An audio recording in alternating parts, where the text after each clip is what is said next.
Purihin po, Panginoon. Tayo po ay manalangin. Heavenly Father, thank you for this glorious hour that the church is filled with your power, with your goodness, with your grace and favor. Salamat po, kaming lahat ay dinako mo sama-sama as we unite, Father God, in intensified prayer and study of your word. We are strengthened in the inner man, Father God. Kami binibigyan mo ng karunungan, gabay. At ito po, Panginoon, ay makabuluhan sapagkat dito nasusukat ang aming katapatan at pagkalima kapag kami ay sumasamba sa iyo, sa Espiritu, at nakabase sa saligan ng katotohanan ang iyong mga salita. Kaya salamat po sa kapuspusan ng banal ng Espiritu, ang iyong mga anghel ay sumama sa amin sa pagdakila at pagsamba sa iyo, Panginoon. Dalangin po namin, nalinisin kami sa lahat ng anumang karumihan, kasalanan. Let the fire of the Holy Spirit, Father God, burn the chaff, Father God, in our lives. Any unnecessary things, mga dross, mga dirt, worldliness, worries, reasonings that is not of you. Tanggalin mo po ito, Panginoon, at ihanda mo ang aming mga puso, espiritu, ang aming mga puso at mga pagkaisipan at pagnanasa ay darangin mo sa apoy ng banal na Espiritu. At ma-discern namin ang perfect will of God. Kaya sa anumang bagay na mangyayari ngayon, ito po ay pinababanal mo. At inaalin namin ang aming mga buhay, hindi lang ngayong oras na to, bagkus hanggang sa ikaw ay dumating, manatili po kami na nasa atmosphere ng prayer, nasa atmosphere na may meditation, Father God, sa lahat ng kabutihan at kapangyarihan mo, Panginoon, na dumaloy sa buhay ng bawat isa. Lalo na sa mga napagtagumpay namin, all the credit belongs to you. Ano ang bagay na nagawa namin, dakila man ito, ito po ay idinulot mo dahil sa kabutihan mo, kaya sa ilang parangal at papuri. Sa lahat ng oras, ikaw ay kasama namin at hindi mo kami iniwan. Sa pangalan ni Jesus. Amen. Palakpakan natin ang Panginoon. Manatili po tayong nakatayo sa paggalang pagbabasa ng salita ng Diyos. Matthew chapter 24, verse 21, 29, 30, 31. Sabi po rito, "For then shall be great tribulation, such as was not since the beginning of the world to this time. No, nor ever shall be. Immediately after the tribulation of those days, shall the sun be darkened, and the moon shall not give her light, and the stars shall fall from heaven, and the powers of the heavens shall be shaken. And then shall appear the sign of the Son of Man in heaven, and then shall all the tribes of the earth mourn, and they shall see the Son of Man coming in the clouds of heaven with power and great glory. And he shall send his angels with a great sound of a trumpet, and they shall gather together his elect from the four winds, from one end of heaven to the other." Purihin ang Diyos sa pagkakabasa ng kanyang salita. Tayo ba'y makakaupo na?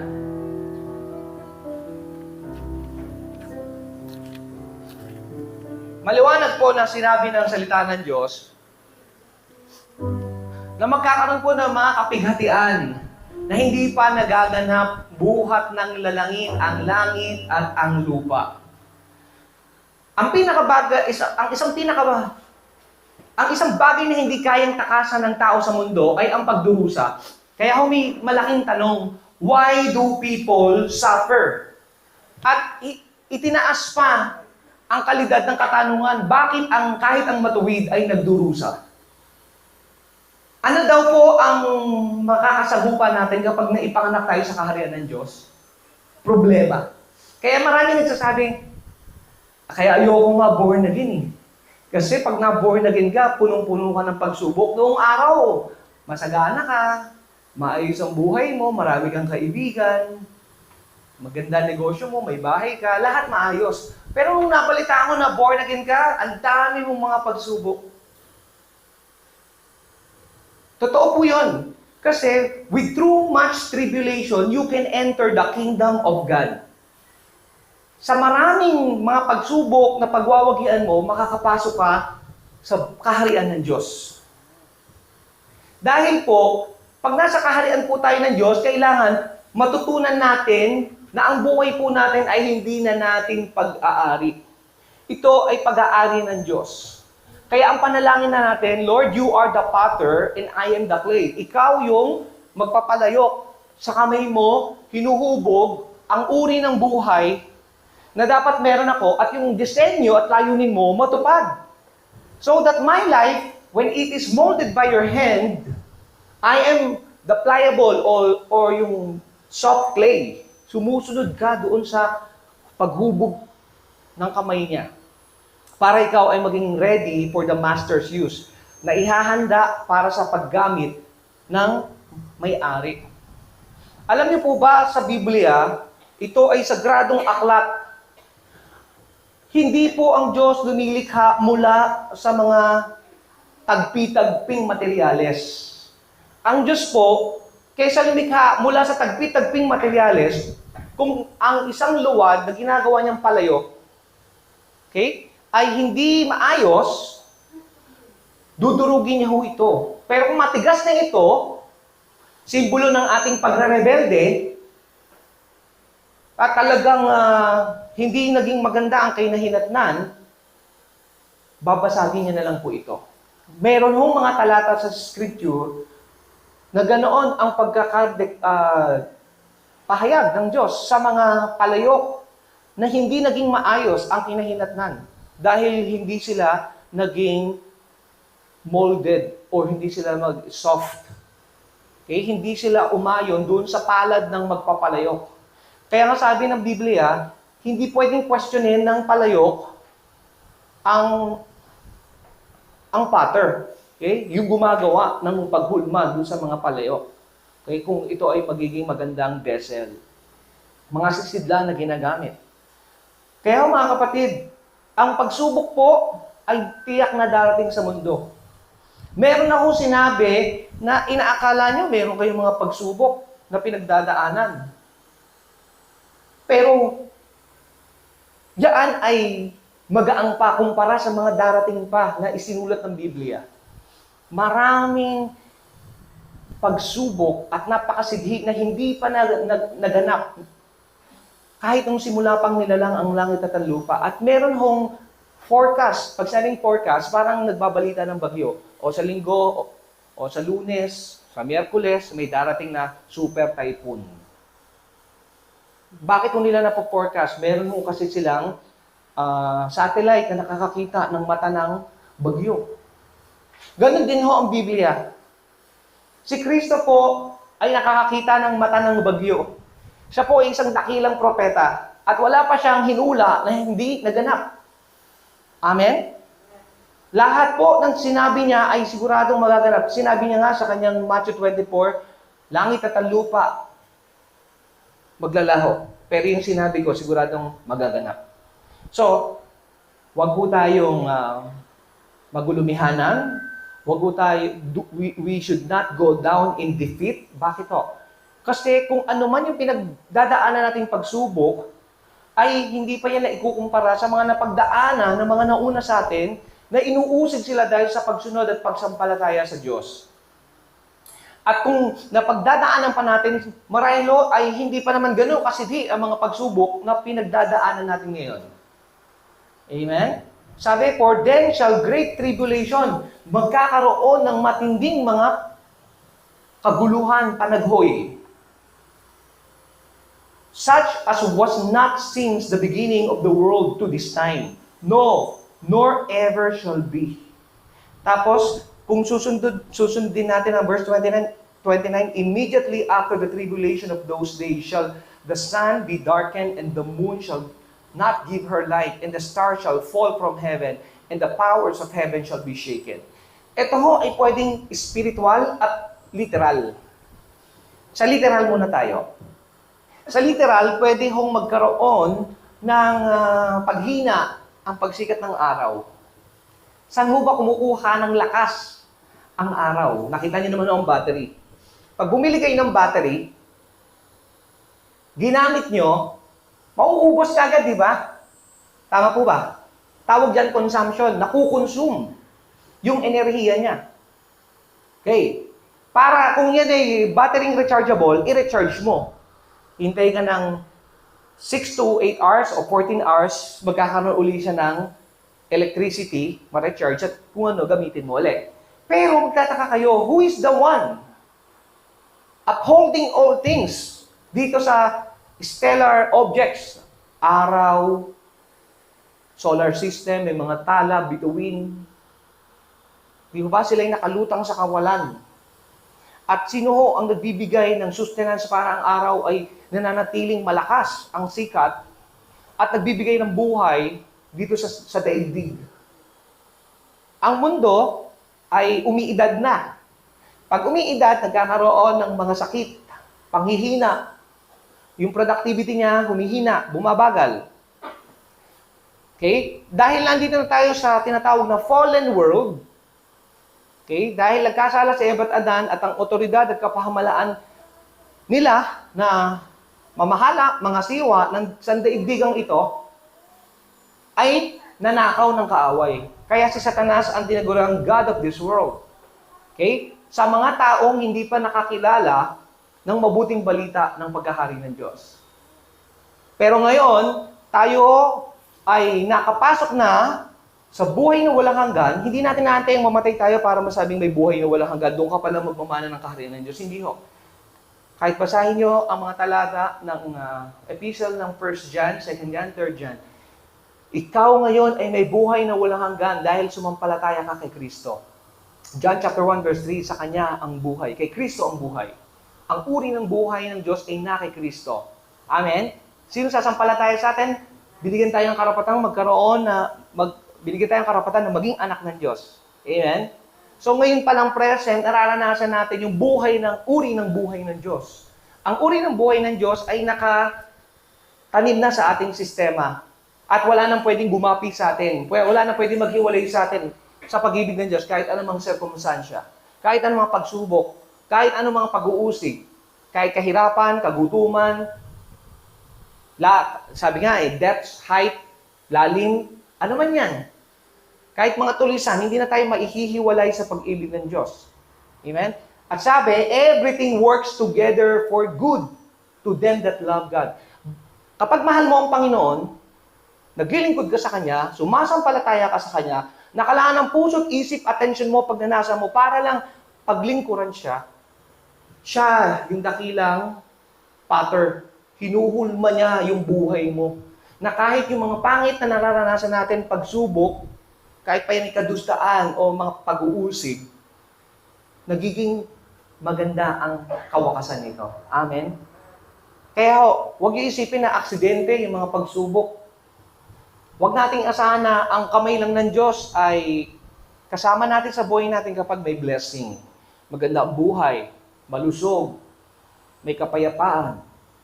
Hindi rin po. Kahit po may gera, kahit po may taggutom, kahit may pag-uusig, kahit may karamdaman, bahagi pa rin ito ng paghubog ng ating pagkaanak ng Diyos, yung pananampalataya natin. Kapag tayo nasa pagsubok, yan po ay isang matalig na kaibigan sapagkat nagdadala sa atin ito sa Diyos. Meron nga ako nakabasa sa post niya sa Facebook, lumapit siya sa pastor, sa palagay ko, ngayon na yung oras para maglingkod ako sa Diyos. Ang itsura niya, imbalido na siya. Bali-bali ang mga paa niya. Okay? Sa illustration ng drawing, dalawang kamay niya ang ginawa niya ang paa at ang mga paa niya ay nakaangat dahil may mga bandage. Okay? Minsan ginagawa ng tao na reserve officer ang Diyos. Paglilingkuran lang nila ang Diyos kapag nasa dilubyo na sila. Pero pag malakas sila, masagana, hindi nila pinapansin ang Panginoon. Sila yung Panginoon ng kanilang buhay. Pero kapag nasa pagsubok na, may bali na mga buto, okay? Imbalido na, matanda nang may sakit, nasa balik ng karamdaman, doon nila pinanghihinayangan yung mga araw na dapat naglingkod sila sa Panginoon. Amen? Tayo malakas pa. Kumpleto pa ang ating mga kamay, paa. Okay? Marami pa tayong magagawa para sa Panginoon. Enjoy po natin yung buhay natin kahit nasa trabaho tayo, kahit nasa lugar tayo, anumang sitwasyon na kinakaharap natin, pasalamatan pa rin natin ang Panginoon. Sapagkat may panlasa tayo. Maraming mga may sakit, hindi ho nalalasahan ng pagkain. Di po ba? Mapait. Marami hong mga tao na may karamdaman. Nananalangin sila sa Panginoon. Pero, bakit hindi kagad sila gumagaling? Sabihin po natin sabay-sabay kasi walang shortcut. Bakit walang shortcut? Gusto kasi ng Diyos, magkaroon ka ng pag-asa. Pagdepende sa Kanya. Amen? Sa anong paraan nagdidepende ang isang bata? Sa kanyang magulang. Pag nagutom ang bata, iiyak yan. Amen? Umiiyak yan. Yan ang paraan ng komunikasyon niya. O sasabihin niya yung kanyang sinasabi, nagugutom siya. Hindi siya pwedeng mabuhay ng walang kasama, paggabay ng magulang. Amen? Magulang ang nagpapaligo, naghahatid sa paaralan, nagtuturo. Amen? Sa lahat ng aspeto, paggamit ng kutsara, tinidor, paano mag-ingat sa pag-akyat at pagbaba sa hagdanan, ini-educate mo yung bata. Yung bata hindi mabubuhay at lalago kung walang paglingap ng kanyang magulang. Ganon din po tayo spiritual. Mas nakita ko sa pag-aaral ko ng Biblia, mas malago ang mga taong binugbog ng pagsubok kesa nabulok dahil sa mga kasaganaan. Totoo po yan. Meron akong kakilala, buong buhay niya lumaki siya sa kasaganaan. Nung naghirap sila, namatay ang kanyang ama, bumagsak ang mga negosyo, hindi niya alam kung paano mabuhay. Halos gusto na magpakamatay. Umiinom na ng panglason. Ano ang sabi ng mga kapitbahay sa magulang niya? Kasi masyado mo siyang binulok, in-spoil mo siya. Lahat ng kailangan niya ibinigay mo. Ngayon nung naghihirap na kayo, hindi na siya maka-adjust. Hindi siya sanay sa hirap. Amen? Kaya sabi nga sa Bible, with too much tribulation, sa maraming pagbabata at mga kahirapan, makakapasok ka sa kaharian ng Diyos. Kasi parang ginto, para mapatunayang ikaw ay lantay na ginto, kailangan maidarang ka sa asido, sa apoy. Amen? Pag idinarang ka sa apoy, sa asido, yung asidong yon, mamahalin yon, mga kapatid. Hindi pwedeng ipang-test lang yun sa mga tingga, sa mga tanso. Dahil sayang yung acid. So, ilalagay din yung ginto at makikita nyo, malulusaw ang ginto. Kung ano yung mga dumi ng ginto, aangat po yun. Tawag doon, dross. Mga dumi. Okay? At yung purong ginto, magsasama-sama sa ilalim yun. Magkakaroon ng tinatawag na precipitate. Tapos, pag yung alahero, tatanggalin po yun. At ang isang test na ito'y lantay na ginto, kapag nasasalamin na ng alahero ang sarili niya dun sa ginto, makislap. Ganun ho tayo mga kapatid. Ano ang purifier? Sanctifier. Para lalo tayong tumaas ang quality bilang lantay, dalisay na ginto at nare-reflect si Kristo sa buhay natin. Kapag ikaw binugbog ka ng mga pagsubok, naha-humble down ka ng Diyos. Natututunan mo na totoo yun. Ang buhay ng tao minsan parang gulong na isa sa larawan. Minsan nasa taas, minsan nasa katamtaman, minsan nasa baba. Amen? Umiikot. Kaya nga kahit si Job, sa kanyang katagumpayan sa buhay, siya yung pinakamayaman sa east, pero hindi siya nakalusot sa pagsubok. Amen? Sa loob ng isang araw, dumating ang napakaraming trahedya sabay-sabay. Kadarating pa lang ng isang nag-alipin na nagbalita na may nangyari, tinamaan ng kidlat, napatay ang mga hayop sa kagubata, sa bukid. Dumating naman ang dumating ang mga tulisan. Hindi pa natatapos mag-report yung isang alipin, meron na naman isang nagre-report. Hindi pa tapos, meron naman dumating. Sa loob ng isang araw, napakasaklap ng nangyari sa kanya. Pero sinabi niya, hubad akong ipinanganak, hubad din akong babalik sa iyo, O Yahweh. Purihin nawa ang iyong pangalan. Hindi nagkasala ang kanyang bibig. Amen? Napaka-perfect niya. Tayo, talagang minsan, nagre-react tayo eh. Amen? Hindi natin maiwasan eh. Pagka-unfair. Pero, kung i-realize mo, Ang Diyos po talaga ang nag-orchestrate. Hindi alam ni Job. Matuwid siyang tao. Pero bagamat malalim ang relasyon niya sa Diyos, may mga bagay na hindi nire-reveal sa kanya ang Diyos. Hindi alam ni Job na may nagko-contest pala sa kanya. Ang kaharian ng Diyos at ang kaharian ng kadiliman nagko-contest. Dahil sabi ng Diyos kay Satanas, saan ka nang galing, Satanas? Sabi ni Satanas, ako'y nagparit-parito sa langit at sa lupa. Okay? Sabi niya, nakita mo ba ang aking lingkod? Tapat. Siya'y kakaiba sa lahat ng tao. A man that escheweth evil. Ang tao raw na namumuhi at umiiwas sa kasamaan. Sabi niya, have you considered him? Nakita mo ba siya? Kilala mo ba siya? Sabi niya, oo, kilala ko siya. Siya, pinakamayaman. Pinagpapala mo kasi siya. At binabakuran mo siya ng mga anghel. Amen? May hedge of protection, may bakod. Alam niyo, pag sinabing bakod, sa dami ng mga anghel, shoulder to shoulder ang pagbabantay. May bodyguard siya. Sabi niya, sinumbatan niya ang Diyos. Kaya ka lang naman yan kaya ka lang yan pinaglilingkuran, accuser of the brethren si Satanas. Sabi niya, kaya ka lang pinaglilingkuran ni Job. Dahil pinagpapala mo siya. Subukin mong hipuin ang kanyang mga buto at kanyang mga laman. Kundi isusumpa ka niya ng mukaan. Sabi ng Diyos, challenge mo ako. Sige, gawin mo ang gusto mong pagsubok sa kanya, huwag mo lang siyang papatayin. Nakita niyo mga kapatid, inaalaw ng Diyos ang pagsubok. Inalaw ng Diyos na, sige, nagtitiwala kasi ang Diyos kay Job. Amen? Kaya sinabi niya, sige, subukan mo siya. Ano ang sabi ng scripture? Dadaan siya sa apoy at paglabas niya, siya ay isa ng lantay na ginto. Amen? Nangyari po yun, mga kapatid. So, sunod-sunod ang pagsubok. Kayo, mga kapatid, anong naisip nyo?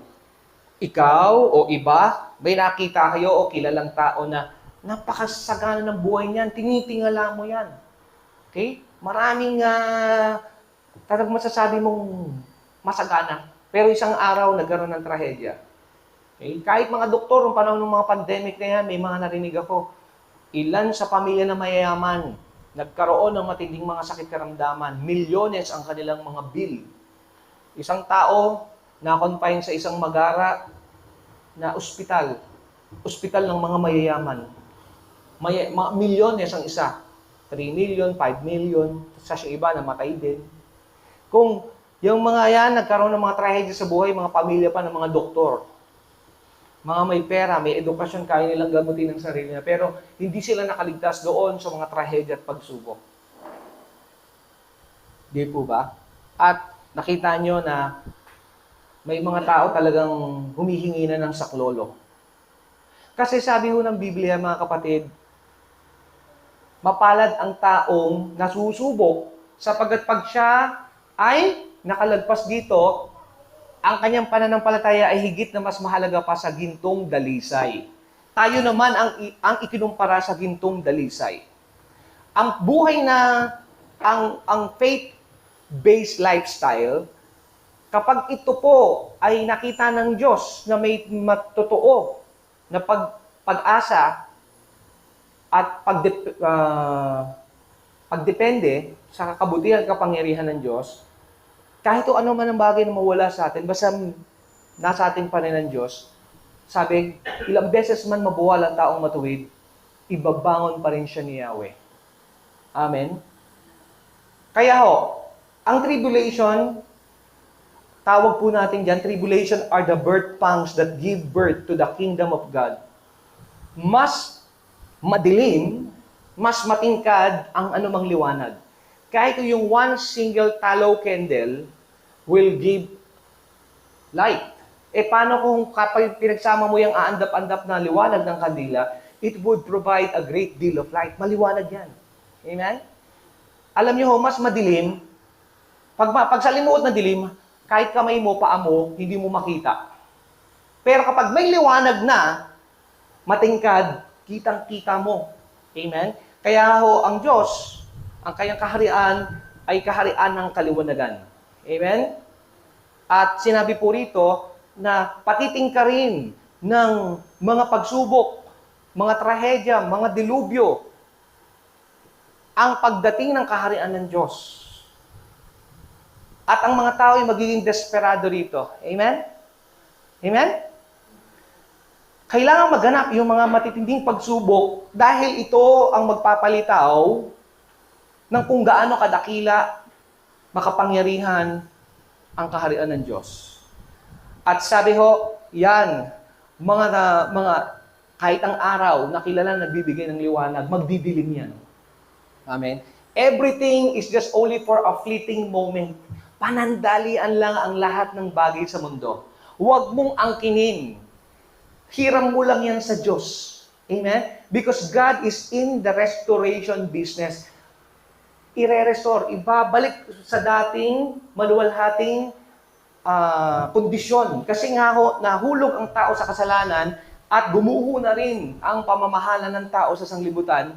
At kaya ho, nakita nyo kahit ang mga hayop naging mabangis, ang mundo, chaotic, nasira ang food chain, nasira ang ecosystem, di ba? Mga nature, may mga volcanic eruption, nawalan sila ng order.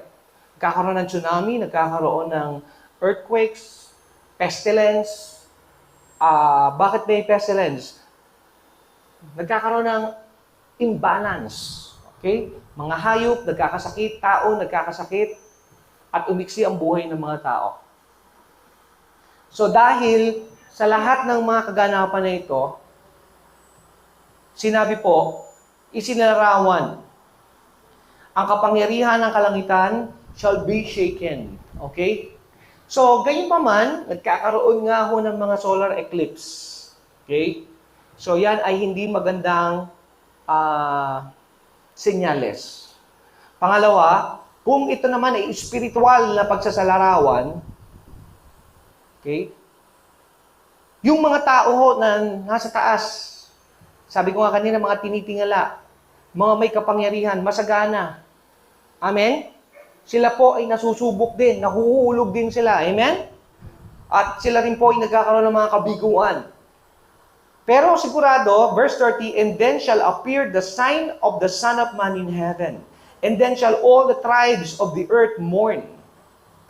And they shall see the Son of Man coming in the clouds of heaven with power and great glory. Okay? So, yung iba hindi ho naniniwala na literal na mangyayari ito. Okay? Pero tayo po naniniwala na literal may second coming ang Panginoong Yesus. Amen?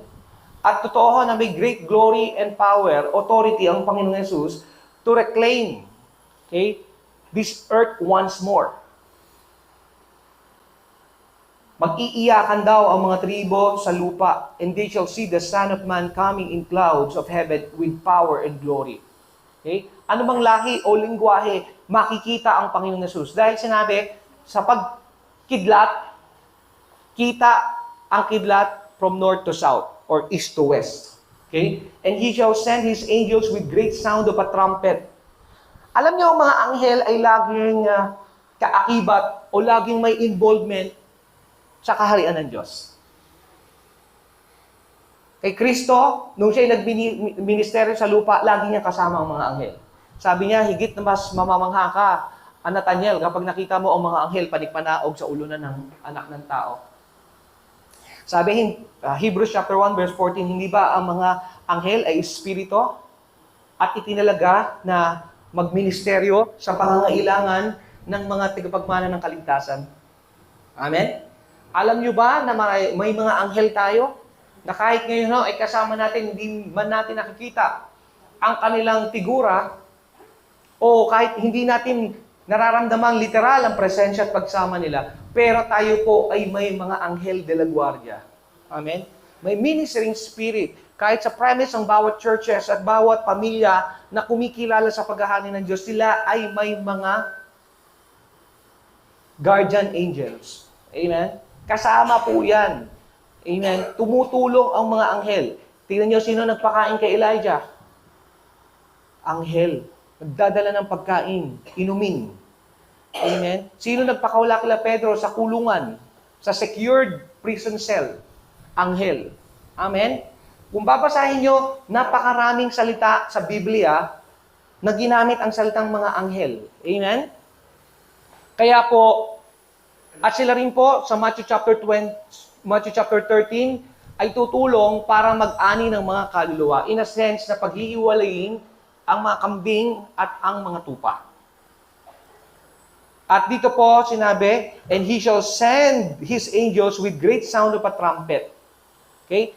Pero wag nyo nang laging isipin na ang anghel ay laging spirit beings. Ang ibig sabihin kasi ng angel ay messenger.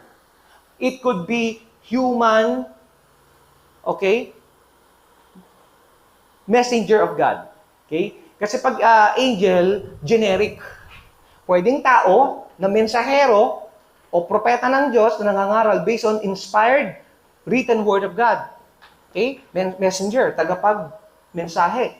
O pwede namang anghel na sinasabi ang mensahe galing mismo sa trono ng Diyos. Kaya po, he shall send his angel with great sound of a trumpet. Okay? Itong pangangaral natin ng mabuting balita ng paghahari ng Diyos ay pwedeng maikonsiderang trumpeta. Okay? Ang trumpeta po, ang quality niyan, malakas. Nagbibigay yan ng warning. And they shall gather together his elect from the four winds, north, south, east, west. Kaya ngayon, pag tayo nangaral sa broadcasting, Facebook live broadcast, o kung YouTube, nagla-live streaming, okay? Kahit na anumang uri ng mga social media o recorded, radio, TV, nasa airwaves po yan, ang tanging layunin niyan is to gather God's elect. Amen? Prepare. Because the Lord is coming soon. Amen? At pagka darating ang ating Commander-in-Chief, dalawang bagay po yan. Ginather po tayo dahil tatapusin na po ng Panginoon ang kasamaan ni Satanas at ang epekto ng kasalanan sa mundo. Ang mundo po ay kailangang ma-renovate. Hindi ko magkakaroon ng total annihilation ng mundo because John 3:16, for God so loved the world, for God has highly prized the world, that He gave His one and only Son, that whosoever believes on Him should not perish, but have everlasting life. Hindi pwedeng magkaroon ng total annihilation ng mundo sapagkat ang Diyos ay maghahari sa spirit realm at ang tao na nilikha sa kanyang wangis at katulad ay maghahari sa physical earthly realm. Hindi ko pwedeng ma-perish o magunaw ang mundo. Kaya kailangan i-renovate ng Diyos ito dahil ito ay na-pollute. Nagkaroon ng pagdanak ng dugo, nagkaroon ng mga panggagahasa, nagkaroon ng mga pagpatay, nagkaroon ng mga krimen. Amen? Alam niyo ho, ang mundo ay ang kalangitan kung saan nandun nakaluklok ang trono ng Diyos. Nandun ang angelic host, nandun ang presensya ng Diyos, holy. Sabi nga ho sa Revelation, walang pwedeng masama na makatungtong doon sa buhay na walang hanggan na yan. O, sabi ng ibang scholar, walang matang nakakita, walang tengang nakarinig sa mga magagandang bagay na inihanda ng Diyos sa mga nagmamahal sa Kanya. Sinabi, ito ay patungkol sa realm ng Diyos at sinabi, walang masamang tao na pwedeng mag-pollute ni dumaan doon ang masasama. Pero kung ang mga pilay, pingkaw, dadaan sa kalsadang yun, hindi na raw sila magiging pingkaw at pilay. Sila'y gagaling. Amen? Hindi pwede ron yung mga taong walang disiplina na nagkakalat. Amen? Kasi doon ay lugar ng nandun ang presensya ng Diyos, nandun yung order. Nandun yung buhay. Walang disorder po doon. Amen? Ngayon ang earth must be the actual replica of what the glorious heaven is all about. Kaya nga, thy kingdom come, thy will be done on earth as it is in heaven. Kung anong kalooban mo sa langit, walang kamatayan, walang kabulukan, walang krimen, walang kasinungalingan, wala anumang bagay na ginawa na ang diablo doon ay mangyayari. Yung kalooban at buhay ng Diyos na meron doon, mangyari sa lupa. Sino ang dapat nasa lupa? Tayo. Blessed are the meek, for they shall inherit the earth. Kung pangarap nyo magbakasyon sa third heaven, higit na pangarapin nyo na meron kayong puwang sa sangkalupaan dahil kayo ay laman. Ang laman ay para sa physical na mundo. Amen? Subukan niyong pumunta sa outer space. Kung wala kayong mga astronomical suit o protection, dahil sa pressure ng atmosphere, sasabog kayo. Amen? Ang lupang ito, mga kapatid, ay belong sa earth. Kaya si Adan ay galing sa lupa. Hiningahan siya ng Diyos at siya ay naging buhay na kaluluwa. Amen? Pero ano ang meron na nung naglalakad si Adan in the cool of the day, nakikipag-fellowship sa Diyos, wala siya sa distinction kung nasa langit ba siya o nasa lupa. Kasi konektado ang kaharian ng Diyos sa langit at ang kaharian ng Diyos sa lupa. Amen? Konektado. Kaya ho mga kapatid, maliwanag na kailangan ma-inculturate ka. Mabago ang kultura mo, ang kaisipan mo, ang lingwahe mo, ang kostumbre. Amen? Ano ang culture na binabago ng Diyos sa atin? Fruit of the Spirit, Galatians chapter 5. Amen? Love, joy, peace. At binigyan ka rin ng 9 spiritual gifts.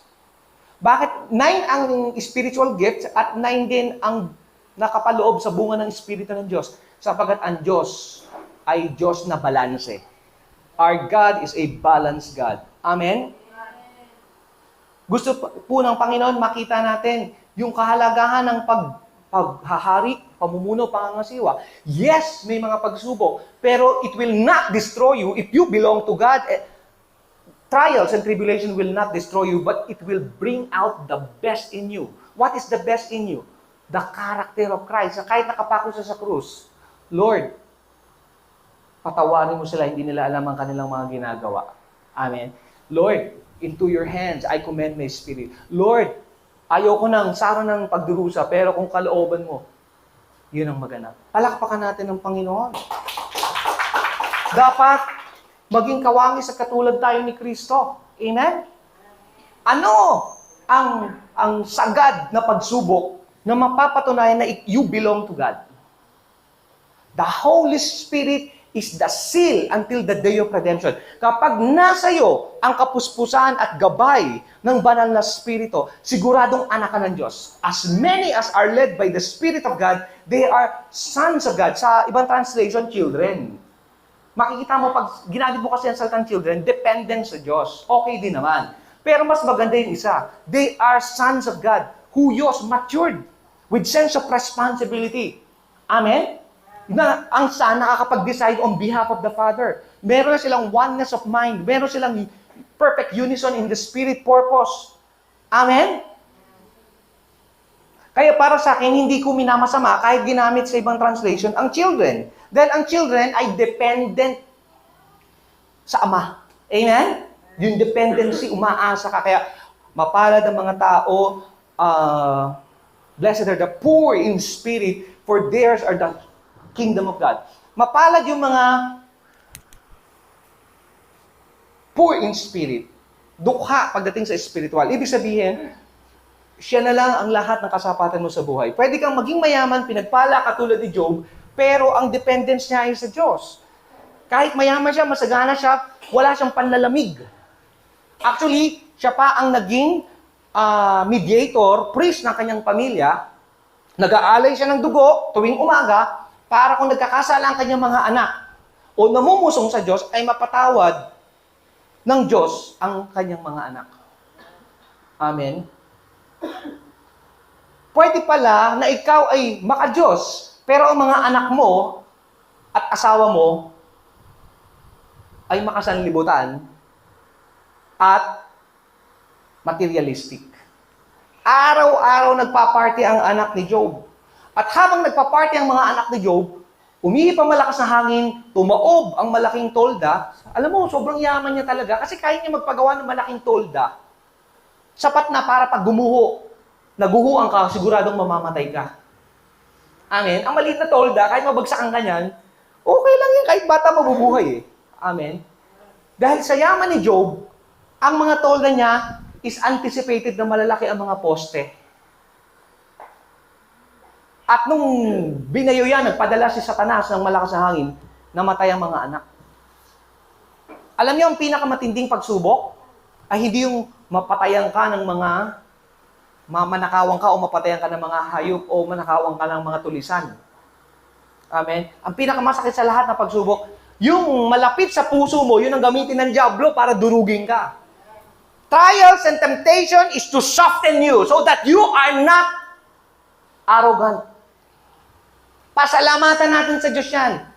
Minsan, akala natin napaka-spiritual natin. Until dumating ang mga pagsubok. Amen? Kaya mga kapatid, hanggat hindi tayo natututo, hindi lalayo si pagsubok. Schoolmaster ang pagsubok. Para maging katulad at kawangas mo si Kristo, you cannot escape. If you truly belong to God and you are a child of God and His keeping, mahal mo ang pagsubok. Amen? Matututo ka sa pagsubok. Amen? At gusto mo naman panibagong level, panibagong promotion in the spiritual plateau. Matuto ka na, maging responsible ka. Amen? Ang bata, children, dependent sa Panginoon. Yes. Ibig sabihin, masaya ka sa piling ng iyong ama. Amen?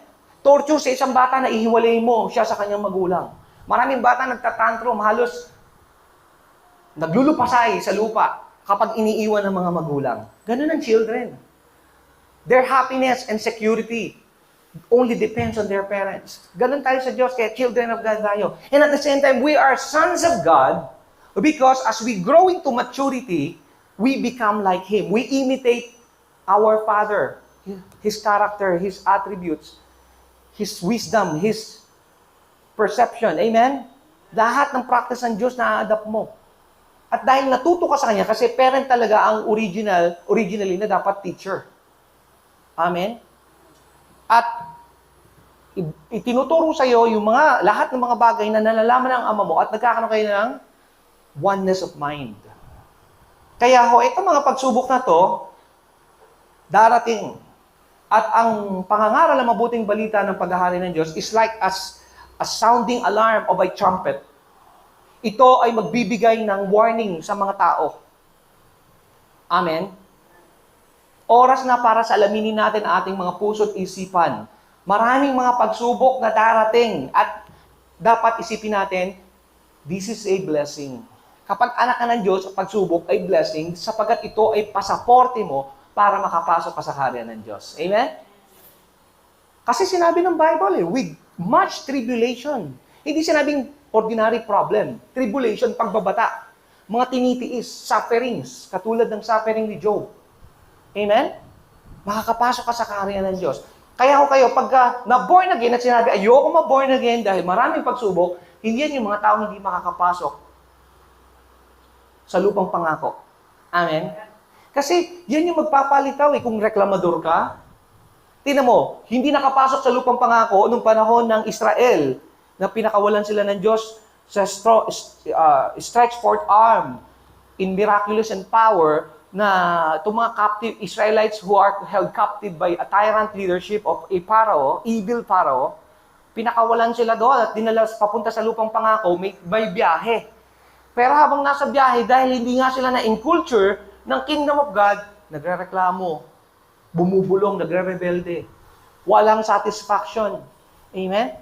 Sapat na sa atin yung malaya ka maglingkod sa Panginoon Amen? Pero habang nasa biyahe po sila, murmuring. Salamat sa Diyos kasi tayo ngayon ay may banal na spirito na. Amen? Meron ng guro na nabubuhay sa loob natin para tayo ay turuan. Amen? Ng lingwahe ng kalangitan, malaman mo ang sakdal na kalooban ng Diyos at unti-unti kanyang tinuturuan. Amen? Kung paano ka sumunod, makinig, paano ka magtagumpay, araw-araw binabago tayo ng Diyos. Kanta natin kanina, binabago mo ako araw-araw. Kasama natin ng Diyos. Di ako matatakot, di ako mangangamba. Kasama natin ng Diyos. Amen? Alam niyo mga kapatid, maraming pinagtatalunan ng mga iglesia sa loob. Bakit sila nag-aaway-aaway sa loob ng iglesia? Na kung saan ang sinabi ng Diyos, go, humayo ka. Pag humayo ka, ang iintindihin mo, problema ng iba. Pero pag nandito ka sa loob, ang makikita mo mga problema. Amen? Dapat ang church ay isang breeding ground para lumitaw kung anong ministeryo mo. Para ikaw ay equipped. Matrain ka rito, ma-equip ka for the master's use. Amen? Hindi tayo nasa church para mabulok. Kaya nga, kung naniniwala tayo na may impyerno, may buhay na walang hanggan, may kaharian ng Diyos, may kaharian ng Diablo, it will make us a mighty soul winner out of everyone. Amen? Walang stagnated na anak ng Diyos. Ang kaharian ng Diyos ay isang movement. Sabi ng mga disipulo, nung nagkaroon ng transfiguration, si Jesus sa bundok, at lumitaw si Moises at si Elijah, ang sabi ni Peter, James, and John, Panginoon, magtayo tayo ng 3 kubol, isa sa'yo, isa kay Moises, isa kay Elijah. Pero sabi ng Panginoon, hindi. Punta tayo sa kabilang syudad. Hindi natin, ang tao kasi, mahilig sa religious rituals. Gawa ng monumento, gawa ng altar. Hindi ganun ang kaharian ng Diyos. Ang kaharian ng Diyos ay movement. Dalin mo ang presensya ng Diyos. Tingnan niyo si Jesus, sa lahat ng makikita niyong naglingkod sa Diyos nung siya'y nandito sa lupa, wala siyang kapahingahan, walang kahiligan ng kanyang ulo. Dumating siya hindi para paglingkuran, bagos maging katubusan ng mga tao sa pamamagitan ng kanyang buhay, maging kabayaran ng kanyang buhay. He came not to be ministered, but to minister. Naparito siya hindi para paglingkuran, bagos siya ang maglingkod. To seek and save the lost. Hinahana. Pag seek, nagbibigay ka ng matinding effort. Save the lost. Sagipin mo yung mga mapapahamak. Ayaw kasi ng Diyos na may mapeperish. Pag sinabing mapeperish, mabubulok, masasayang. Kayo ba pag may pagkain sumobra, para hindi maperish, ang ginagawa nyo? Pine-preserve nyo. Lagyan nyo ng salt o ilagay nyo sa refrigerator. Okay? Ganon. Ganon yung life-preserving power ng Diyos. Sa pamamagitan ng banal na spirito, mape-preserve ang mundo. Sabi, you are the salt of this world. May function ka. Mahalaga ang buhay mo. Mahalaga ang gagampanan mo. May mission ka sa mundo. Ikaw ay asin. Amen? Hindi ka man katalinuhan. Hindi ka man highly educated. Di ka mayaman. Pero, ikaw ay may life preservation qualities na katulad ng asin. May mga pulubi. May mga tao nasa ospital. May mga tao sa rehabilitation center. Mga drug addict. Ang dami dyan sa labas. Mga walang pag-asa. Sila yung mga taong nilikha ng Diyos sa kanyang wangas at katulad na hindi dapat masayang. Amen? We treat saints and sinners alike. Amen? Walang discrimination dahil mapera sila ang uunahin mo. Sila yung pakikisamahan mo. Sila yung bibigyan mo ng oras. Amen? Kung dumating ang blessing, go. Amen? Salamat sa Diyos. Kung walang blessing, wala approval ng tao, o wala kang suporta, pera, o moral support, okay lang. Amen? Kasi si Jesus ganun din. Si Jesus, bagamat anak ng Diyos, naglalakad. Kaya nga kahit tubig, nilakaran niya. Hindi siya mahilig sa kamelyo, hindi siya mahilig sa mga sasakyan. Dumating siya sa panahon na walang eroplano, walang barko, walang internet, walang cellphone. Amen? Pero ipinakita ron na hindi ka pwede maging limitado bilang ambassador of the kingdom if you are obeying the perfect will of God, if you are filled with the Holy Spirit without measure. Kaya nga napakahalaga sa atin, hindi pera, not by might, not by power, but by the power of the Holy Spirit. Kailangan mo kapuspusan ng Holy Spirit. Ang tanong, kilala mo ba ang third person of the Trinity? Magkasala ka sa Ama, magkasala ka sa Anak, huwag lang sa banal na Espiritu. Dahil ang banal na Espiritu na ihalin tulad sa isang kalapati. Amen? Ang kalapati, pag napighati, hindi na bumabalik. Pwede kang naligtas. Pero kapag lagi mong pinipighati ang banal na Espiritu, humihinto na ang pagmiministeryo niya sa iyo. Kahit propeta ka, accurate ka mag-prophesy, bumubuhay ka ng patay, minsan ka nagpapagaling ng mga may sakit.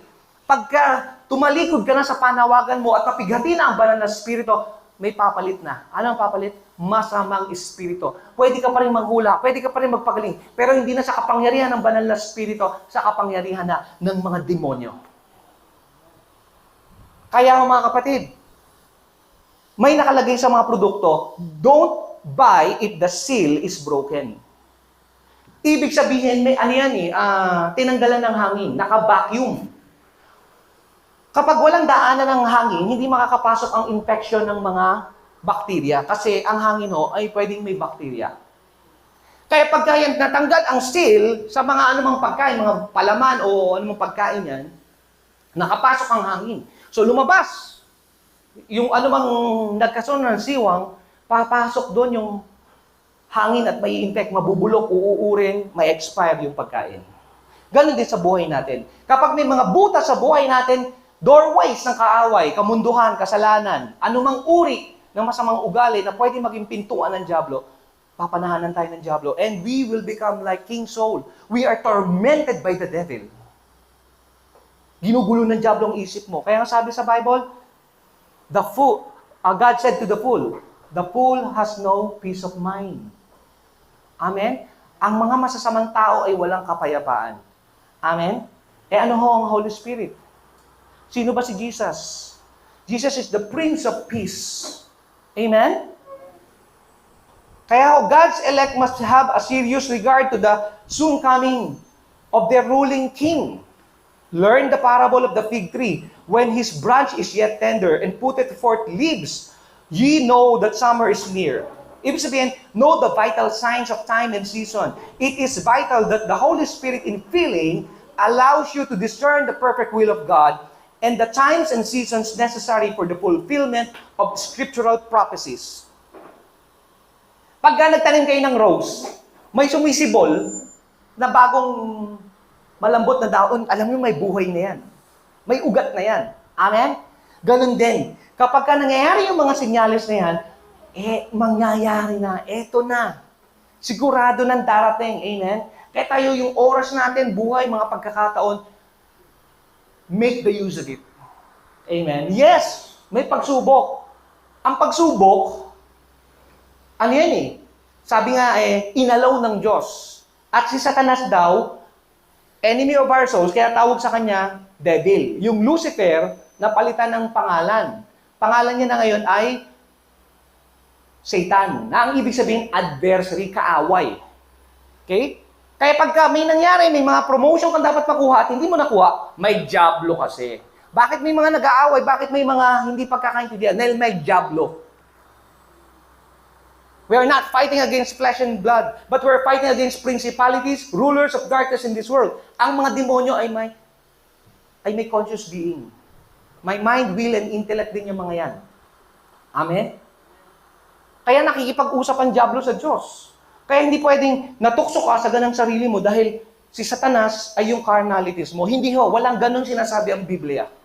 Napakinggan ko na yung mga ganyang doktrina, and I don't buy it. I don't even support those diabolic ideas na nung si Jesus, tinutokso ng diablo, carnalities niya raw yun dahil nagkatawang tao siya. Si Jesus ay hindi born of a sinful flesh and blood.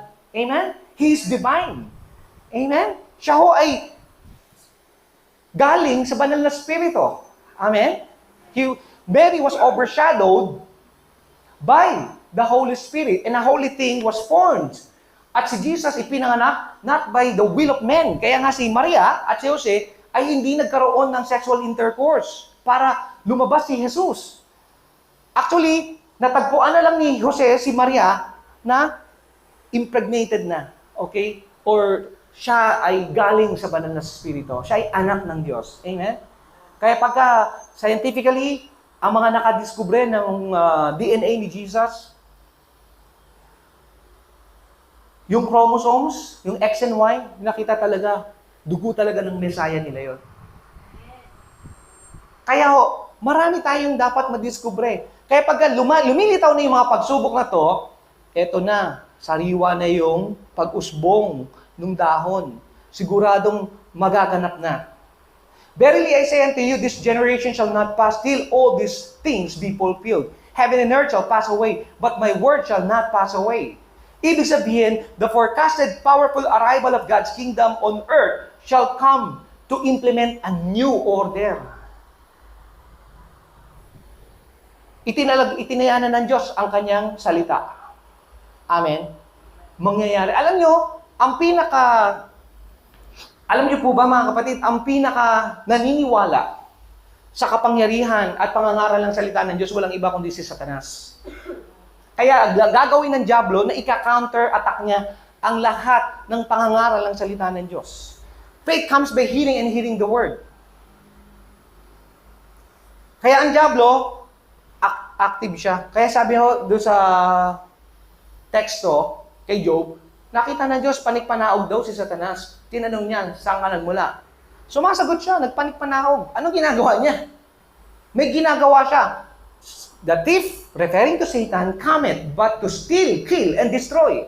Ang mission vision ng kaharian ng impyerno, kaharian ng kadiliman, ay pumatay, magnakaw, pumuksa. Yan ang mission vision ng Diablo. Anong mission vision ng kaharian ng Diyos? John 10:10 pa rin. Naparito si Jesus upang magbigay ng buhay at ang buhay ay maranasan ng masagana.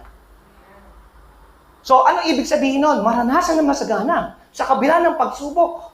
Para tayong lilies of the valley.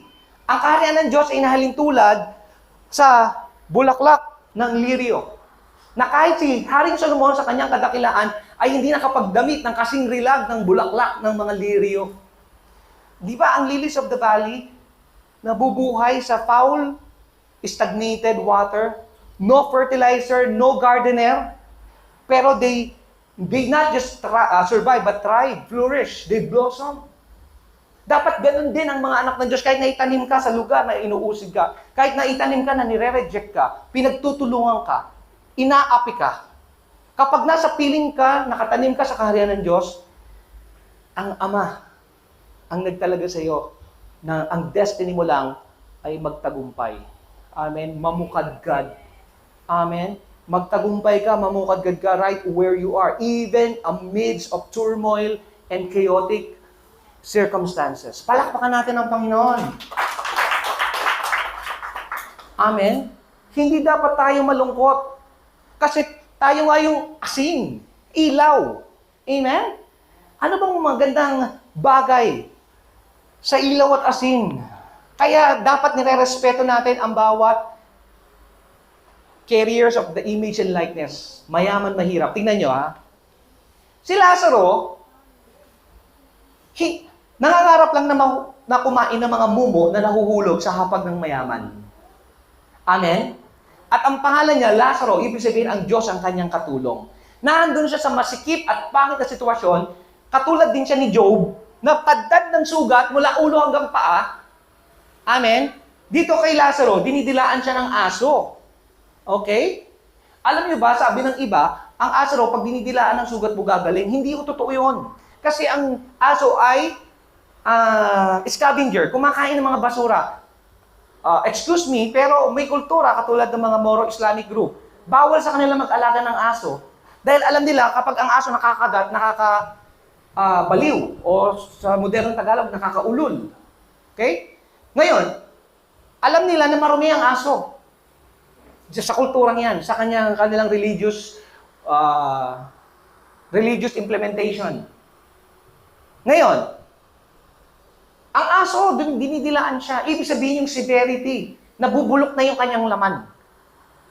Amen? Kaya dinidilaan na ng mga aso. Na-attract na yung aso sa kanya. Ngayon, ano ho nangyari? Nung siya ho ay namatay, kinuha siya ng mga anghel. Okay? At dinala siya sa piling ng mga banal. At siya, nasa sinapupunan ni Abraham, siya'y inaaliw roon. So, pwedeng sinasabi, soul sleep, natutulog sa presensya ng Diyos ang mga tinubos niya. Pero, hindi naman pwedeng maging contradict na ba't siya inaaliw? Amen? Inaaliw eh. Pwede mo bang aliwin ng isang bata habang siya'y natutulog? Parang imposible. Pag sinabing inaaliw, ine-entertain mo, pinapatawa mo, pinapasaya mo. Pinapasyal mo, pinapakain mo ng masarap o whatever. Okay? So, very descriptive yung salitang inaaliw siya rito. Pero, nagkaroon ng sowing and reaping. Sa kaharian ng Diyos, pwede kang mapatawad sa lahat ng nagawa mo kasalanan, pero hindi mo pwedeng takasan ang konsekwensya at kabayaran ng mga kasalanang pinaggagawa mo. Para ikaw ay disiplinahin at turuan ka ng Diyos ng pagpapahalaga. Nung ang mayaman naman ay namatay at natagpuan niya ang kanyang sarili sa ningas ng apoy ng impyerno, natanaw niya sa malayo si Abraham at si Lazaro. At sumisigaw siya, Amang Abraham. Ba't kilala niya si Abraham? Kasi sa kabilang buhay, meron ka buhay ni knowing mo. Hindi limitado ang iyong memorya. Nakakapag-isip ka, nakakaalaala ka, nag-aalala ka. Yung mga nasa impyerno, nag-aalala. Pero yung mga nasa piling ng Diyos, mga lingkod ng Diyos, namatay na nasa presensya ng Diyos, walang worry. Kung mapagmahal kang ina, mapagmahal kang ama, nasa kabilang buhay ka, nasa presensya ka ng Diyos, at meron ka pa rin alalahanin, isipin mo, kumain na ba yung anak ko? Nasa kaya yung anak ko, naligo na ba yun? Mag-aalala ka. Pero pag namatay ka sa presensya ng Diyos, tinago ka sa presensya ng Diyos, may perfect peace ka that passeth all understanding. Amen? Pero makikita nyo rin yung sowing and reaping. Nabaliktad ang buhay at ekonomiya nila. Sa kabilang buhay, yung mayaman ng dukha. At sabi niya, sabihin mo, utusan mo si Lazaro. Isausaw ang dulo ng kanyang daliri sa tubig at ilagay sa aking dila upang maibsan ako sa kahirapan ng init ng apoy. Pero sinabi ni Abraham, hindi pwede. Dineprive siya, equivalent doon sa mumo. At hindi niya halos marinig. Bakit tila biningin ng Diyos si Lazaro?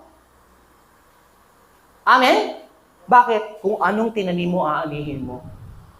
Yung napakasimpleng logic and reasoning na pwede mong matutunan sa parable ng rich man and Lazaro, ibig sabihin tayo, akala natin ang Diyos hindi pinapabayaan na ako. Ang Diyos hindi na ako pinagpapala. Ang Diyos, hinayaan niyang apihin ako ng mga tao. Hindi ako, mga kapatid. God is a God of justice. Amen? At walang anak siyang talunan. Kasi itong mahirap na pulubing ito, walang pumapansin. Pero kumilala sa Diyos, ang Diyos lang ang aking katulong. Sa Kanya lang ako nakadepende. Sa Kanya lang ako umaasa. Nasa Abraham's bosom. Kalong-kalong. Isinalarawan ng Abraham's bosom, inaaliw parang baby o sanggol na kinandong ka. Amen? Na inaaruga ka. Kinakandili ka. Amen? Ganon tayo mga kapatid. Sa kaharian ng Diyos, huwag kang mang-aapi ng kapatid. Amen po? Sa kaharian ng Diyos, love your neighbor as you love yourself. Amen? Sa kaharian ng Diyos, love God above all else. Love God with all of your heart, all of your mind, all of your soul. Love the Lord with the totality of who you are because He is the one who gave you identity. In Him we live and move and have our being. Sa Kanya nagmula kung ano man ang pagkatao at personalidad na meron tayo. Ginagalang ng Diyos ang personalidad nyo. Pero nare-refine ang ating personality habang nakatingin tayo sa salamin. Ang salamin ay ang salita ng Diyos. At ang salita ng Diyos ay si Kristo. From glory to glory we are changed. From one level to another level. Line upon line, precept upon precept. Kahit ang kaharian ng Diyos ay hindi tayo pinapatakas sa law of process. Si Jesus ang ipinanak, naging sanggol, at lumaki siya, at naging mature. Amen? At napagkatiwalaan siya ng Diyos ang otoridad at kapangyarihan. Ganon din nawa sa bawat isa sa atin. Tignan mo ang buhay ni Kristo kung anong pinagpapahalagahan niya, kung ano ang pinaglalaanan niya ng oras at lakas, yun din ang dapat nating gayahin. Amen? Sabi ni Paul, you imitate me as I imitate Christ. Hindi pwede tayo na nabubuhay na walang pamantayan at walang pattern. Kaya nga si Jesus ang ating pattern. Amen? Kaya dapat bantayan natin ang scriptures. Know the vital signs of time and season. Verily I say unto you, this generation shall not pass away until all these things be fulfilled. Heaven and earth shall pass away, but my word shall not pass away. Amen? You need to stake your very life dito sa truth ng Word of God. Kasi pwede nga raw magunaw ang langit at ang lupa, pero ang salita ng Diyos hindi pwedeng, hindi mangyayari. Kaya dapat paniwalaan mo ang mga tao sinungaling. Diyos ay hindi pwedeng magsinungaling. Siya lang ang katotohanan. I am the way, the truth, and the life. No one comes to the Father except by me. But that day, But of that day and hour knoweth no man. No, not angels of heaven, but my Father only. Mga kapatid, alam natin ang anghel ay kilala sa kalakasan. Meron silang kapangyarihan. Pero mga kapatid, meron silang mga bagay na hindi alam. Angels could be amazing kapag if we gaze any single angel, pwede kang mamangha at you have the tendency na matempt na lumuhod ka. Bakit? Kasi maningning sila. They are glorious because exposed sila sa presensya ng Diyos, na-absorb nila ang presensya ng Diyos, kaya taglay din nila ang presensya ng Diyos bilang mensahero. Kaya bihira silang magpakita. At may purpose ang angel kapag nagpakita sa isang tao. Pero ang unang sasabihin ng anghel, huwag kang matakot. Kasi somewhat terrible and parang dreadful. Okay? Yung iba, kahit si John the Beloved, nung nakakita siya ng anghel, para daw siyang namutla at sumubsob na parang patay. Hindi ko sinasabing intimidating ang presence ng angel, pero taglay nila ang presensya ng Diyos. Kaya nga, pag filled ka ng Holy Spirit, you lay your hands on the sick, they shall recover. Pag naglay hands ka sa mga taong inaalihan ng Diablo, sumusubsob sila o natutumba sila because evil spirit cannot stand the presence of God. Kaya you are filled with God. Amen? And you need to empty yourself. Yung mga pride, arrogance, alam mo, minsan ngayon, kakasala tayo, nagagalit tayo. Pero sinabi ng Panginoon, you are always connected to Him. Repent. Magsisi ka. Amen? Kaya minsan emotion, with all our mighty emotion, we can bless the Lord. But sometimes emotion could be hindrance. Kapag masyado kang emotion, sa mga kwento mo, sa pamumuhay mo, hindi ka na objective. Ang emotion, ginagamit lang yan to ascribe greatness of God. Lord, nakakamangha ka, mabuti ka, tapat ka.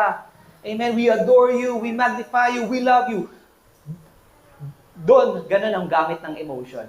Amen. Pero hindi ka dapat emosyonado kapag nag-decision ka. At kapag naniwala ka sa salita ng Diyos, objective ka. Amen. Kaya ako sinabi, the Almighty God is sovereign and He sets framework and hidden mysteries to be revealed based on His divine timeline of its fulfillment that neither Jesus, His Son, nor His angels are clueless to His great grand plan and its execution to Christ's soon coming to earth. Wala akong nakakaalam ng pagparito ni Kristo. Kaya binalaan tayo. Maraming titindig ng propeta, magsasabi na nandito ang Kristo, nandoon ang Kristo, sa ilang o sa mga isang silid, huwag kayong maniwala. Sapagkat, kahit si Jesus mismo, hindi niya alam kung kailan siya babalik sa lupa. Ano yung yung isang pastor na napanood natin na namatay siya sa car accident? Nandun na raw si Kristo nung nakausap niya. May kabayo na, andun ng mga anghel. Andun ng mga kabayo ng mga anghel. Inaantay na lang daw ni Kristo ang hudyat ng Ama para sumakay at bumalik na sa mundo. Amen? Alam niyo, maraming misteryo sa spirit realm. Amen? Pero mga kapatid, isa lang ang alam natin. Dumarating ang Panginoon katulad ng isang magnanakaw. Amen?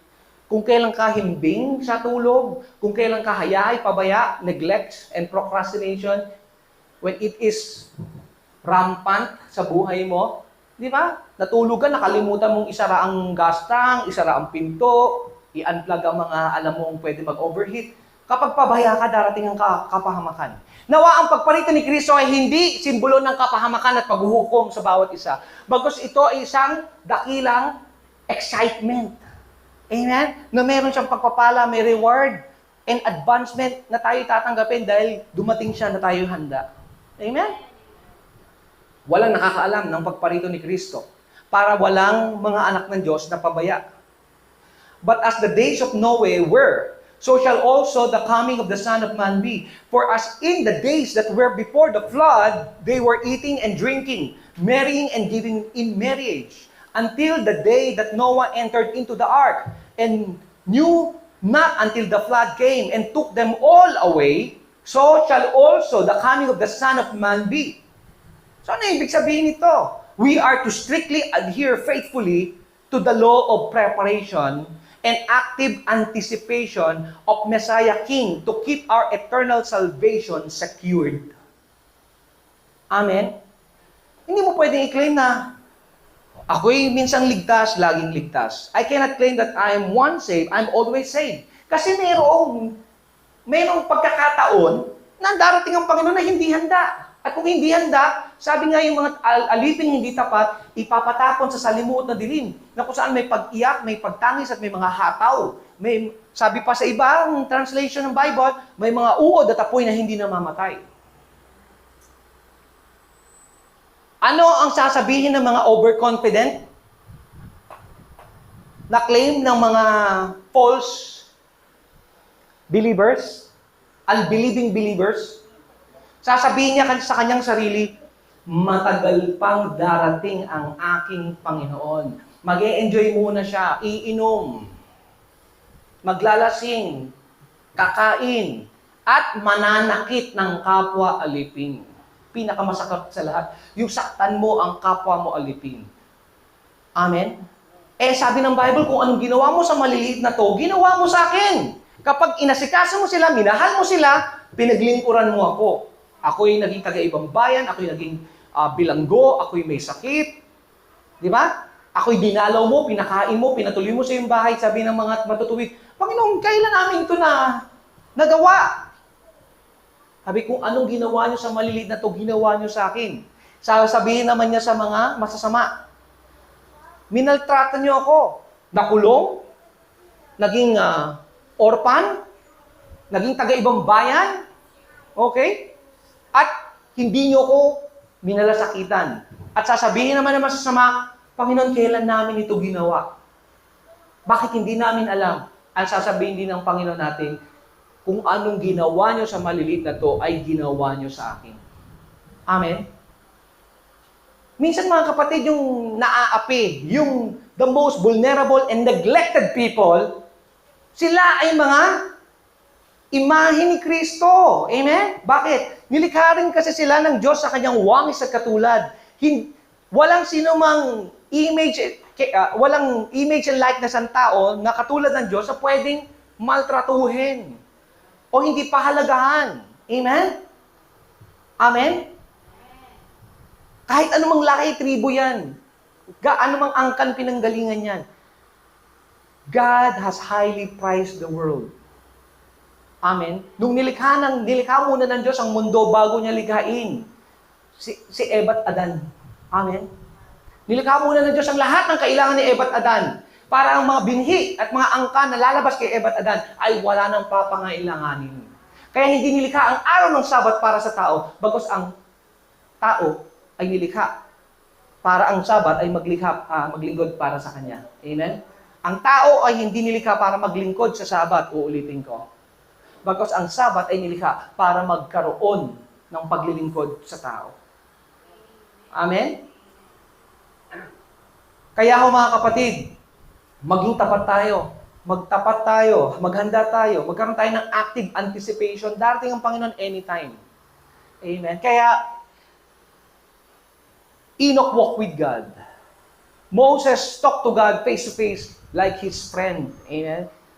Adam walked with God in the cool of the day. Ibig sabihin, every step of the way. Papanik ka, bababa ka, naguhugas ka, ano man ang ginagawa mo. Nasa isip at puso mo ang Panginoon. Kaya then shall two be in the field, the one shall be taken and the other left. Two women shall be grinding at the mill, the one shall be taken and the other left. Watch therefore, for ye know not what the hour your Lord that come. Dalawang babae daw, gumigiik sa bukid. Nagtatrabaho. Ang isa'y kukunin, ang isa'y maiiwan. Amen? Ano ibig sabihin nito? Our deep involvement in whatever ministerial pursuits will not guarantee God's favor, and there would be separation. The rewarding and judgment of the faithful and the unfaithful servants, even amidst their busiest time. Kaya dapat yung paglilingkod po natin ay katanggap-tanggap sa Panginoon. That you might know what is the hope of your calling, that you will do what is acceptable and pleasing before God. Romans 12, 1 and 2. Di ba? Offer your lives, plural, sa tayong lahat, ialay natin ang ating buhay, offer our lives as a living sacrifice. Kung paano na yung anyo ng pamumuhay natin ay para nang inihandog sa altar. Holy and acceptable. Banal at katanggap-tanggap kay Yahweh. Because this is your reasonable service. Ang totoo lang na paglilingkuran sa Diyos ay yung banal at katanggap-tanggap sa Diyos. Amen? Kaya hindi tayo pwedeng manakit ng ating kapwa alipin. Hindi tayo pwedeng mangmaltrato sa mga pulube, taga-ibang bayan, mga nabilanggo. Actually, yan ang ministry natin. We receive the ministry of reconciliation. Amen? That is the Father's business, to seek and save the lost. Ano ang fulfillment ng buhay ni Kristo? My meat is to do the will of the Father. This is my nourishment. Tignan niyo ang Panginoong Yesus, napaka-busy niya. Pinagaling niya mga ketongin, yung mga outcast, yung mga maliliit. Ang pinakamasaklap dito, yung apihin mo yung lingkod ng Diyos. Apihin mo yung may espiritu ng Diyos. May mga ibang Bible scholars sinasabi, ang kapusungan sa banal na espiritu ay may kukonsider mo rin na yung taong pinuspos ng banal na espiritu ay dinidisrespect mo.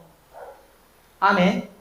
Kaya sabi sa Bible, love one another, respect one another, submit one to another. Bakit? Kasi kayo ay may selyo ng banal na espiritu. Amen?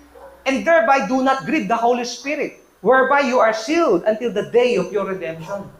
Naselyohan ka hanggang sa araw ng iyong kaligtasan. So, yan po mga kapatid. Tatandaan po natin mga kapatid, si Isaac ay anak ni Abraham. At sa kaharian ng Diyos, bawal ang padrino. Ang Diyos ay walang apo. Lahat anak.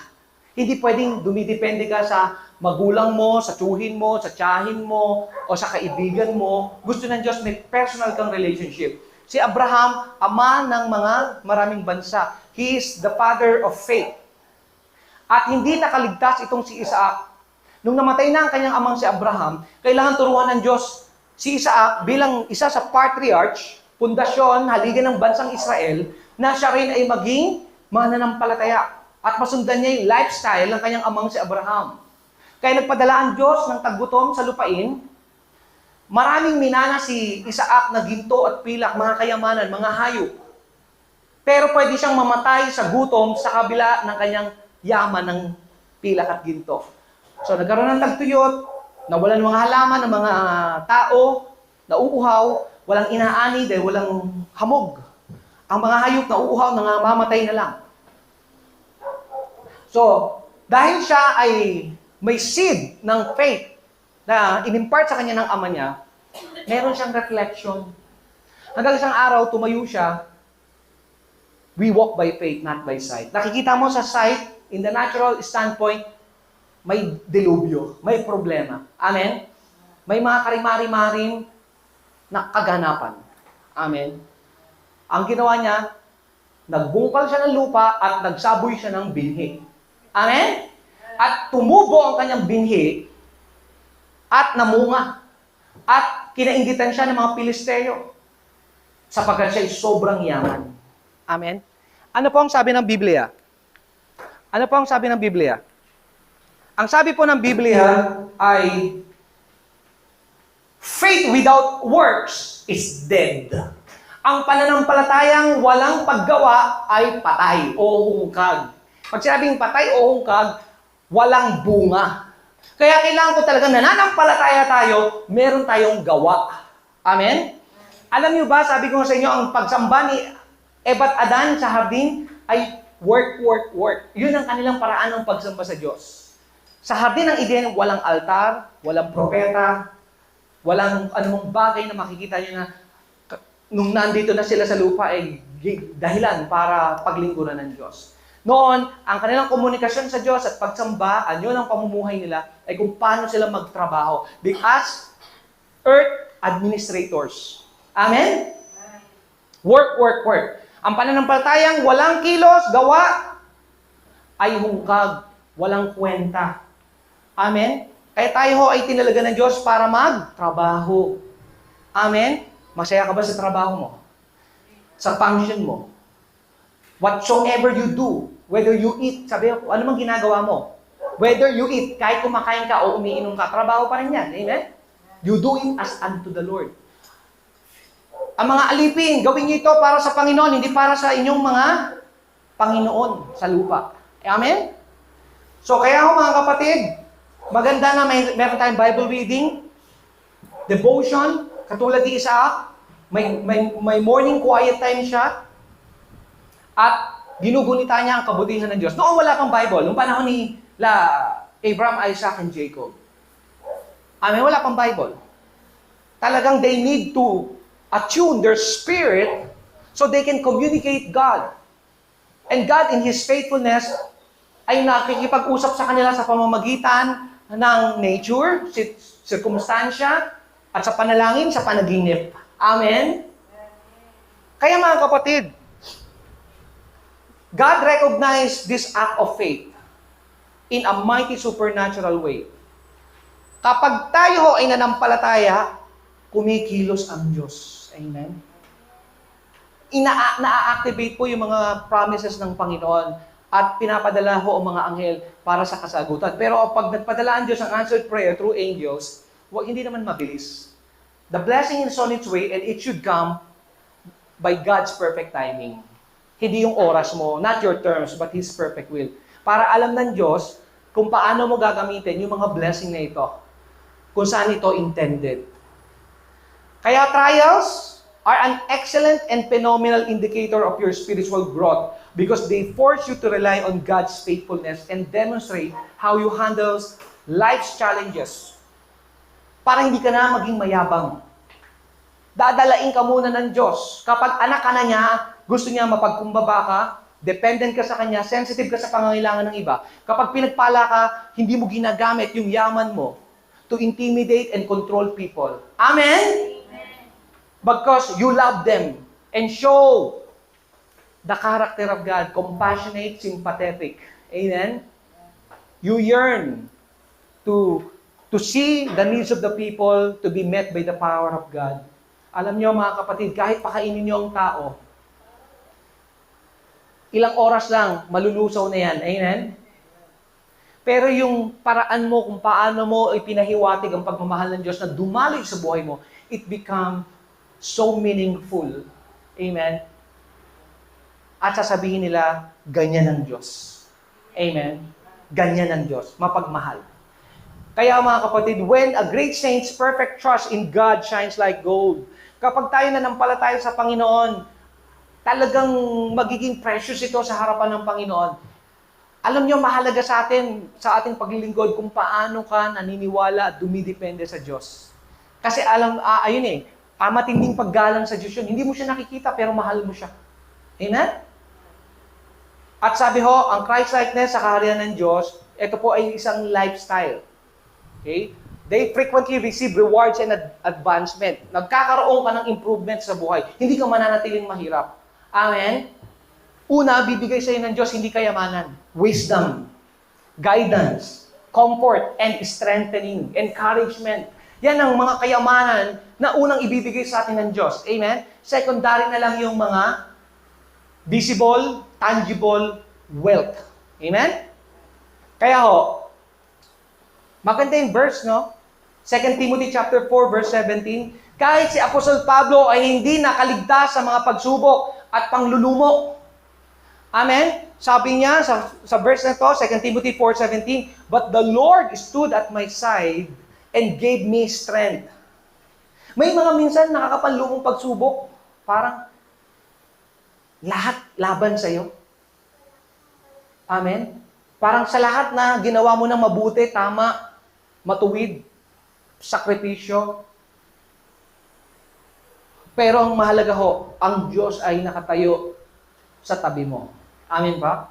Alam mong hindi ka iniiwanan at hindi pinapabayaan. Nung nakaraang mga pag-aaral natin, ang mystery na dapat po ma-reveal, para tayo ho ay talagang matibay sa mga pagsubok, dapat mataba ang lupa ng ating puso at kaisipan.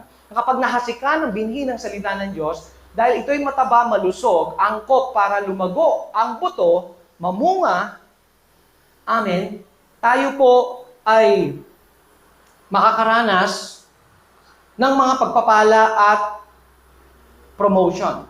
Amen? Pero kapag tayo, ang buhay po natin, katulad ng mabato na lupa, puno ng tinik, o ito'y matigas dahil laging nadadaanan, naging mistulang tabi ng kalsada, ang tigas ng ating puso, masyado ng siksik. Kaya ho, ang prinsipyo ng pagtatanim, tinitibag. Kaya kung hindi kayo broken, hindi ka tinibag ng Diyos, hindi ka soft, at hindi ka angkop para taniman ng mabubuting binhi. At hindi magtatanim ang Diyos ng binhi sa buhay nyo kung masasayang lang ang binhi. Amen? Because God is a wise investor. Amen? Businessman ng Diyos. Hindi siya papayag na malulugi sa investment.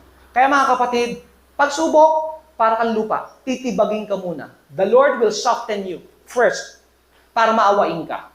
Para sensitibo ka sa pangangailangan ng iba. Para alam mo kung na-open mo ang Diyos. Amen? Amen? Kung walang pagtitibag sa buhay natin para tayo lumambot, hindi ka magiging katulad ni Kristo na mahabagin. Amen? Alam niyo, mga kaaway natin, kapag umira lang karnalidad natin, kahit sabihin mong Kristiyano ka, gusto mo parusahan ng Diyos yung mga kaaway mo. Pero iba ang Christ-likeness. Forgive them, Lord. They do not know. They are ignorant. Their minds are corrupted. Amen? Pinagdilim ng dyablo ang kanilang mga kaisipan. Amen? Pagka pumasok na tayo sa New Testament Church, ang isa pinakamabigat na responsibilidad ng bawat anak ng Diyos, hinirang para maging mamamayan ng kaharian ng Diyos, ay yung magpatawad ka. Napakahirap magpatawad sa lahat. Kaya mong gumawa ng anumang bagay na magagaling sa buhay natin ngayon sa mundong ito. Pero ang pinakamahirap at napaka-imposible kung wala ang tulong at gabay at pagpapalakas ng banal na Espiritu ay yung magpatawad. Lalo na yung mga taong yumapak ng pagkatao mo, sumira ng lahat ng pinagsikapan mo. Amen? Kaya mga kapatid, yung rocky soil, wala nang moisture, wala nang pagkilos at function ng Holy Spirit. And so lack a root system to withstand the heat of temptation. When we talk about spiritual dew, it connotes the river of the water of life, referring to the sacred things that flow down from God's throne to us by and through the Holy Spirit's activity and agenda. Kaya kailangan nadadaluyan ka ng tubig. Hindi ka lang nahahamugan, nadadaluyan ka ng ragasan ng alon, ng batis ng buhay na ito, ang banal na Espiritu. Huwag lang kayong tumitikim. Sa Hebrews, alam niyo yung mga nakulog sa biyaya ng Diyos, mga nagbalik, nag-backslide. Alam niyo yun? Sila yung minsan nakatikim at nakalasap ng mga kapangyarihan at pagkilos ng banal na Espiritu. Ayaw ng Diyos ang tumitikim ka lang. Gusto ng Diyos, you bash yourself into the river of life. Soak ka. Amen? Loob at labas, basa. Amen? And be filled with the Holy Spirit, hindi yung baso na nilalagyan ng tubig para mapuno. Ang gusto ng Diyos sa kapuspusan ng banal na Espiritu, ayan yung pitchel may tubig, yung baso ipasok mo sa loob ng pitchel. Ikaw, loob at labas ay pinuspos ng Panginoon. Wala nang ikaw ang mabubuhay sa sarili mo. Wala nang I, me, myself. Filled with God, empty of myself, but be filled with God. Palakpakan natin ang Panginoon. Kaya mga kapatid, this is re-evaluation. Okay? Gusto ng Diyos tayo, ayaw niya na mabato, matinik. Ang matinik, choke and stop in their spiritual growth by competition from unspiritual things. Huwag ka nang humanap ng magko-compete sa spiritual life mo. Nanonood ka ng masyadong TV, sobrang TikTok, o sobrang umaagaw sa attention mo mula sa buhay na Diyos. Work out your schedule. Prioritize. Kaya nga, sabi, seek ye first the kingdom of God and His righteousness. First. The law of first. Amen? At hindi na nagbanggit kung anong pangalawa. Bahala ka na sa buhay mo kung anong pangalawa, pangatlo mo. But the first and top priority is the kingdom of God. Sa kingdom of God, nandun ang king and his dominion. And you are part of God's dominion. You are part of God's property. Amen? Amen? At yung king, yun ang owner. Yun ang nagmamay-ari ng lahat. Kaya sabi, in Him we live, move, and have our being. Siya lang ang nagmamay-ari sa atin. Kaya wag na tayong magkaroon ng anumang kompetisyon because of unspiritual things, material things, position, ego. Pinapakain mo ng ego mo kapag mahilig ka sa posisyon o nagpapasikat ka, nagpapasiklab ka. Amen? Gusto mo lang yung righteousness ng Panginoon. Sapat na nabubuhay ka sa righteousness ng Panginoon para lahat ng bagay ay pawang karagdagan. Yung nakakain, yung naiinom, yung bubungan sa ulunan mo. Amen? Yung protection sa mga aksidente, sa mga sunog. Amen? All these things means all good things that comes from above. And there is no shadow of turning. Amen? Palakpakan po natin ang Panginoon. So sabi, substance competing with worries, riches, pleasure of life. Hindi natin kailangan yung makikipag-compete pa yung mga alalahanin. Amen? Huwag ka mag-alala sa kayamanan sapagkat ang kayamanan ay dinadagdag lang ng Diyos sa atin yan. Amen? Kaya huwag tayong mag-alala. Kahit sa mga pleasure of this life, sabi ng Bible, Diyos ho ang magbibigay ng buhay at masaganang buhay. Amen? Maganda yung pagdiriwang mo ay godly. You cannot celebrate Christmas without Christ. You cannot celebrate your birthday without Christ. Amen? Gusto natin, kahit isang mortal, isang mangkok ng pagkain lang, basta masaya, basta may pag-ibig. Amen? Basta may pagpasasalamat sa Diyos. Yan ang pinakamagandang celebration ng buhay. Amen? Because the kingdom of God is not just meat, not drink, but righteousness, peace, and joy. Yan yung mga bagay na hindi kayang bilhin ng pera. Amen? Kaya mga kapatid, sa parable na ito, the purpose of the parable, ulitin ko, is about a manner of delivering God's message in such a way that those who were spiritually sensitive might grasp. Pag nagturo ang Panginoon ng parable, yung iba natitisod. Yung iba nagagalit, yung iba na-offend. Pero ang intention ni Kristo, para yung totoong mga anak niya, yung mga nawawalang tupa ni Israel, makita niya, magkaroon ng realization, magsisi, sapagkat di ka papasok sa karya ng Diyos kung walang genuine, authentic repentance. Sila'y makakaunawa. Amen? While those who were spiritually hardened would only hear a narrative without being further condemned for rejecting God's word. At yung mga nasa pintuan, manatili na lang sa pinto at huwag nang pumasok. Bakit? Nakakagulo kasi yan. Subukan mo papasukin yung mga hindi naman seryoso maglingkod sa Diyos. Guguluhin lang tayo. Tama, mali? Ayaw ng Diyos sa kanyang kaharian na may mga taong saling pusa. Gusto ng Diyos yung willing mabuhay, mamatay. To pledge allegiance. Willing to die, to serve, and to live for the cause of the kingdom of God. Amen? The people who were listening to Jesus were standing in the doorway. They kept on the outside if they were not interested. Manatili na lang kayo sa labas. However, if they were interested, they may enter the doorway and reflect on the truth of the story and what it meant to them.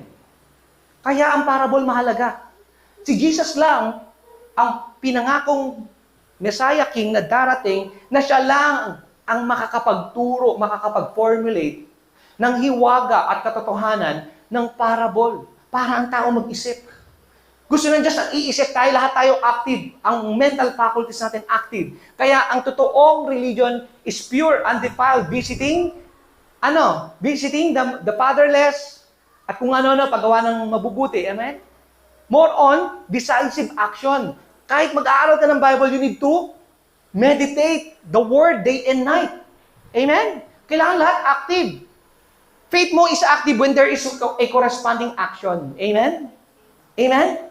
Pag hindi nanganib ang buhay mo bilang anak ng Diyos, bilang ambassador ni Kristo, wala kang ginagawa. Hindi totoong pagsunod yan. Dahil kapag may impact ang buhay mo sa sanglibutan, people will either react or respond. Palakpakan natin ang Panginoon.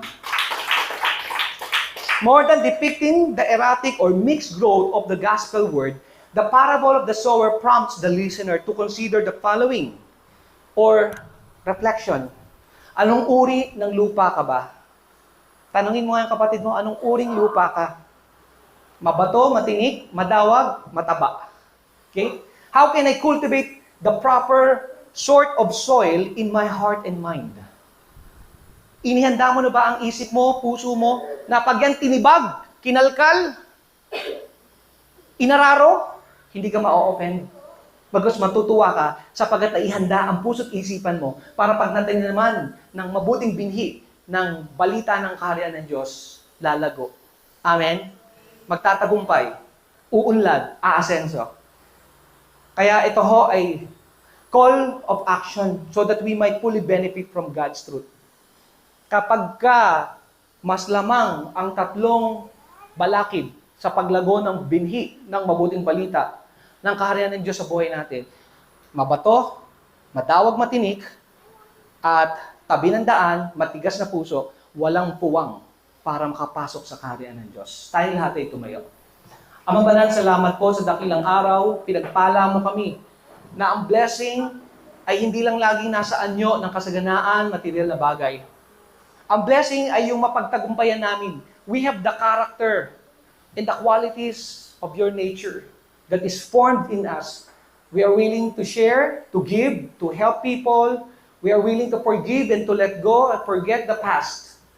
This is the quality of blessing that we are seeking for, because the kingdom of God is not meat, not drink, not material things on earth, Lord, but righteousness, peace, and joy, which is spiritual, eternal, enduring. At nakikita yung quality ng hari ng mga hari at Panginoon ng Panginoon sa buhay namin.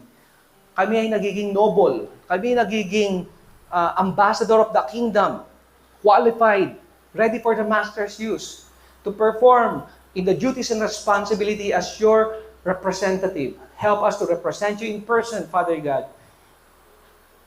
Based on Galatians chapter 5, na karakter ni Kristo, may bunga ng banal na spirito. Salamat, Panginoon. Along with it is the 9 fruit of the spiritual gift. 9 spiritual gift.